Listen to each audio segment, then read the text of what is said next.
All right, hey guys, hope you're all surviving the pandemic. Here, get over here. Sit. Just wanted you to say, sit. Wanted you to say hi to Zombie. Um, she misses you. I miss you too. And just tell you here that what we're going to be doing is I'm going to, as best I can, um, substitute some things here for lectures. So I have your PowerPoints. We have the PowerPoints for Economic Life, which is Chapter 3 in Miller. We started that before all this went down.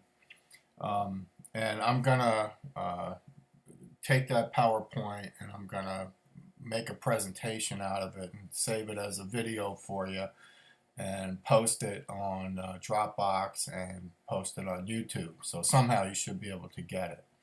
I'm going to break it down into chunks, all right, and I'll try to clearly number them so you can watch them in order, all right, just so you're not getting hit with one big huge video file if you wanted to download it or anything. And that's about it. So I hope you're all staying well. Hope you're all not going crazy, being stuck in the house or anything like that. And you know, I'm sorry this all had to happen, but we're all gonna get through it the best we can. All right.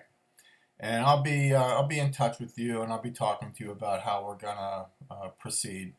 So listen up for if you guys are doing the second paper.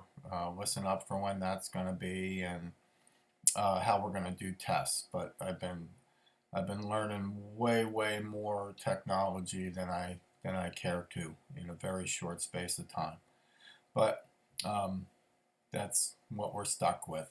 All right. So enjoy the show.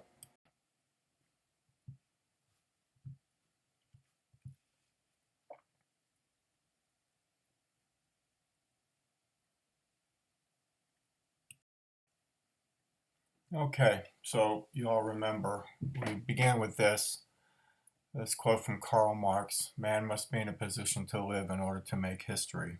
And all he was saying, and I think all that a lot of other anthropologists were saying, is that it's very important to focus on economic life, because unless we can transform aspects of nature through the process of production into things that satisfy or meet human needs, then there is no culture, there is no history. This was something that Marx was pointing out. So to Marx and to other anthropologists, economic life becomes really the foundation of all other aspects of culture.